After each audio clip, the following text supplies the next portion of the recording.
ရာရန်ပြင်းနိုင်တဲ့နေ့မှာကိုရိုနီယာဟာဒူဆုံးဖို့ဖြစ်လာတော့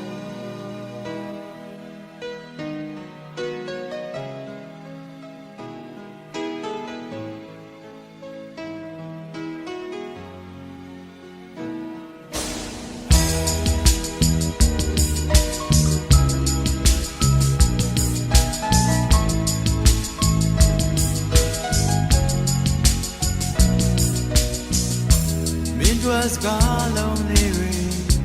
မင်းကြောင့်ရည်ရချင်တွေကိုနေတဲ့ညတွေကိုဖြတ်သန်းတွေ့ကြဖို့ကခက်နေဝေးရမှန်းလည်းပြီးနေမျောလင်းခြင်းအတွက်ဘယ်လိုရှိစဖို့ချိန်တွေသူလျှောက်ခဲ့ကြတဲ့ညတွေကိုရဲ့တွေနာမည်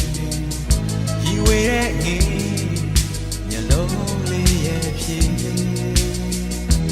သိချင်ရတဲ့ချစ်တွေသူတို့အိမ်နဲ့ဖြစ်စေ